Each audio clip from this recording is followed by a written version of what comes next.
Alhamdulillah wassalatu wassalamu ala Rasulillah wa ala alihi wa man tabi'ahum bisanin ila yaumiddin. Para pemirsa, yang semoga selalu mendapatkan taufik dan hidayah dari Allah Subhanahu wa taala. Di akhir-akhir bulan Ramadan, ya, Allah memberikan keistimewaan kepada umat Islam. Ada waktu yang sangat luar biasa, yang sangat istimewa, yang punya keutamaan yang luar biasa, yaitu malam Lailatul Qadar. Malam Lailatul Qadar di sini para ulama definisikan dengan berbagai macam versi, ya, pendapat. Ada yang mengatakan bahwasanya Lailatul Qadar itu artinya malam yang penuh kemuliaan. Ada yang mengatakan juga bahwasanya Lailatul Qadar itu artinya malam yang sesak. Karena ketika itu para malaikat itu turun ke langit dunia, para malaikat turun ke dunia untuk, ya, memberikan keberkahan rahmat di muka bumi. Yang memberikan keberkahan atau rahmat di muka bumi. Jadi keadaan bumi ketika itu penuh sesak dengan malaikat, sehingga itu disebut dengan Lailatul Qadar.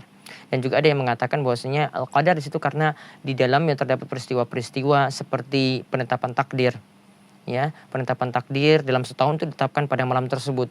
Begitu juga turunnya Al-Quran juga diturunkan pada malam Lailatul Qadar, seperti yang disebutkan dalam firman Allah Subhanahu wa taala, "Inna anzalnahu fi Lailatul Qadar." Sesungguhnya kami menurunkan Al-Quran yaitu pada malam Lailatul Qadar. Dan Lailatul Qadar di sini terjadi pada bulan Ramadan, bukan di bulan yang lainnya.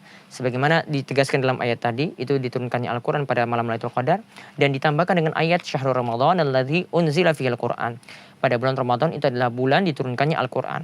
Kalau dikatakan turunnya Al-Quran pada bulan Ramadan, ya, ini maksudnya adalah keseluruhan Al-Quran sekaligus, seperti kata Ibnu Abbas, diturunkan dari Lauhul Mahfuz ke Baitul Izzah, dan di situ diturunkan permulaan Al-Quran semuanya. Al-Quran secara keseluruhan turun pada malam tersebut, yaitu pada malam Lailatul Qadar. Baru nanti dilihat dari berbagai macam peristiwa yang dialami oleh Nabi SAW, baru diturunkan ayat demi ayat atau surat demi surat sesuai dengan peristiwa-peristiwa yang ada. Nah, itu sekitar penjelasan tentang apa itu malam Lailatul Qadar. Tentang keutamaan malam Lailatul Qadar di sini secara khusus Allah Subhanahu wa taala sudah sebutkan dalam surat Al-Qadar. Ya, sudah secara khusus Allah Subhanahu wa taala sebutkan dalam surat Al-Qadar. Itu Allah Subhanahu wa taala berfirman, "Inna anzalnahu fi Lailatul Qadar." Ya, sesungguhnya kami menurunkan Al-Qur'an pada malam Lailatul Qadar. Keutamaan yang pertama di sini menunjukkan bahwasanya Al-Qur'an itu diturunkan pada malam Lailatul Qadar. Ya, Al-Quran diturunkan pada malam Lailatul Qadar. Dan ini juga jadi dalil bahwa Al-Quran secara keseluruhan itu bukan turun pada tanggal 17 Ramadan. 17 Ramadan itu bukan malam Lailatul Qadar. Lailatul Qadar kita sudah sepakat itu terjadi pada 10 hari terakhir dari bulan Ramadan. Kemudian Allah katakan, "Inna anzalnahu fi Lailatul Qadar wa ma adraka ma Lailatul Qadar." Ya, tahukah kamu itu apa Lailatul Qadar? Ini menunjukkan bahwasanya Allah memberikan ketegasan tentang kemuliaan malam Lailatul Qadar. Kemudian dikatakan selanjutnya, Lailatul Qadri khairum min alfi syahr. Malam Lailatul Qadar itu lebih baik daripada 1000 bulan. Ya, yang dimasukkan di sini adalah malam Lailatul Qadar, jika seorang itu melakukan amalan pada malam tersebut, maka itu lebih baik daripada amalan yang dilakukan pada malam yang tidak terdapat Lailatul Qadar. Pada malam yang tidak terdapat Lailatul Qadar, itu lebih baik daripada 1000 bulan lamanya. Ya, itu keutamaan yang kedua, menunjukkan bahwasanya pada malam Lailatul Qadar, ya, itu dikatakan kalau beramal pada malam tersebut itu akan dilipat gandakan pahalanya. Ya, lebih baik daripada seorang itu beramal pada malam yang lainnya yang tidak terdapat malam Lailatul Qadar, yaitu 1000 bulan lamanya.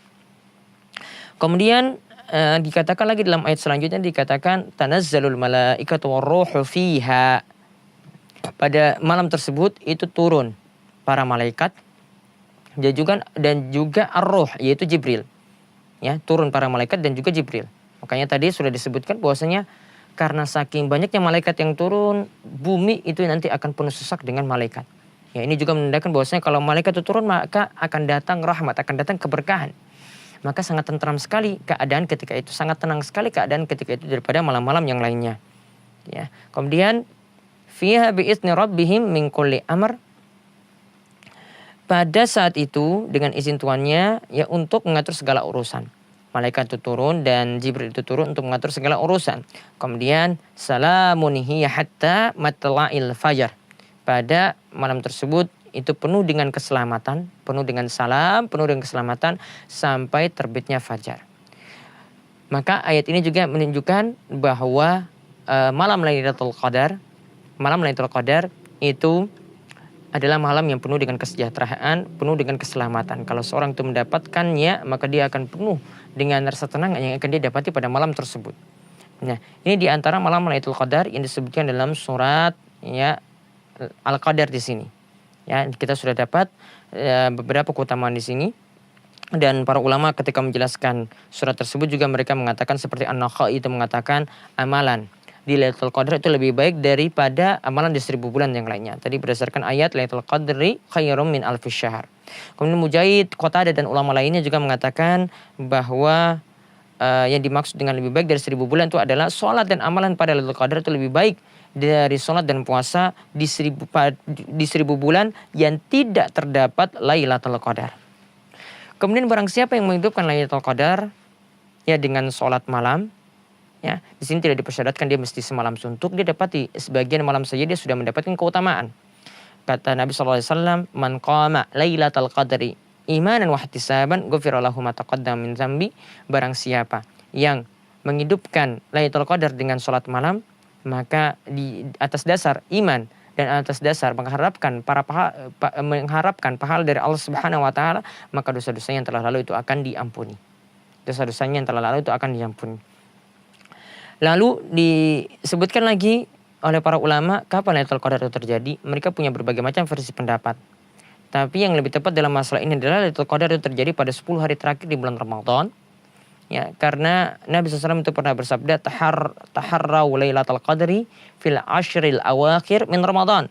Carilah malam Lailatul Qadar pada 10 hari terakhir dari bulan Ramadan. Dan terjadinya Lailatul Qadar itu paling mungkin terjadi di malam-malam ganjil. Ya, paling mungkin terjadi itu di malam-malam ganjil ya daripada malam-malam genap. Nabi SAW juga bersabda, taharra Lailatul Qadri fil witri minal ashril awakhir min Ramadan. Carilah malam Lailatul Qadar pada 10 hari terakhir di bulan Ramadan pada malam-malam ganjilnya. Nah, dan dalil-dalil tadi itu menunjukkan bahwasanya kita mesti bersungguh-sungguh untuk mencari malam tersebut supaya kita mendapatkan keutamaan dari malam penuh kemuliaan tadi. Nah, kemudian bagaimana jika kita mendapati malam tersebut? Ya, apa yang mesti kita amalkan? Ada di antara yang bisa kita amalkan, ya tadi sudah disebutkan kita melakukan sholat malam. Juga di antara amalan mulia adalah kita memperbanyak doa ketika itu. Ada doa yang diajarkan oleh Nabi SAW kepada Aisyah radhiyallahu anha. Aisyah pernah mengatakan kepada Nabi SAW, ajarkanlah kepadaku bagaimana ya amalan yang bisa aku praktekkan ketika aku mendapatkan malam Lailatul Qadar. Maka kata Nabi SAW, Quli, ucapkanlah wahai Aisyah, Allahumma innaka afuwun tuhibbul afwa fa'fu anni. Ya Allah, ya sesungguhnya engkau itu maha pemaaf yang menyukai permintaan maaf, maka maafkanlah aku. Artinya ampunilah dosa-dosaku. Maka di sini menunjukkan bahwasanya ketika malam Lailatul Qadar kita dianjurkan untuk membaca bacaan ini, yaitu Allahumma innaka afuwun tuhibbul afwa fa'fu anni. Allahumma innaka afuwun tuhibbul afwa fa'fu anni. Dan ini juga menunjukkan bahwasanya pada malam Lailatul Qadar itu kita dianjurkan untuk banyak memohon ampun kepada Allah Subhanahu wa taala. Lalu ya, bagaimana? Apakah seorang wanita itu bisa mendapati malam Lailatul Qadar? Ini yang kita bahas terakhir, yaitu apakah mungkin misalnya dia di rumah saja karena mendapati haid sehingga tidak bisa pergi ke masjid. Apakah bisa mendapatkan malam Lailatul Qadar? Maka para ulama katakan bahwasanya setiap orang itu bisa mendapati malam Lailatul Qadar. Seorang musafir, seorang wanita haid, ya siapapun itu bisa mendapati malam Lailatul Qadar. Dia melakukan ibadah ketika itu, ibadah apa saja. Kalau wanita haid tidak bisa sholat, ya, atau melakukan amalan yang lainnya yang dilarang, itu tidak diperbolehkan, maka dia bisa melakukan sedekah, bisa membaca Al-Quran tapi tidak menyentuhnya, dan bisa memperbanyak zikir atau memperbanyak doa ketika itu, maka dia juga bisa mendapati malam Lailatul Qadar. Intinya malam ini adalah malam yang penuh kemuliaan, maka jangan kita sia-siakan malam tersebut, dan kita banyak mohon ampun kepada Allah Subhanahu wa taala. Semoga Allah Subhanahu wa taala memberi ampunan bagi kita jika kita mendapati malam tersebut. Intinya jika kita ingin mendapati malam Lailatul Qadar, maka perbanyak ibadah di seluruh bulan Ramadan. Maka niscaya kita akan mendapatkan malam penuh kemuliaan tersebut, dan mudah-mudahan Allah Subhanahu wa taala memudahkan pada kita untuk mendapatkannya. Demikian para pemirsa, semoga kita akan terus diberkahi di bulan Ramadan ini. Wassalamualaikum warahmatullahi wabarakatuh.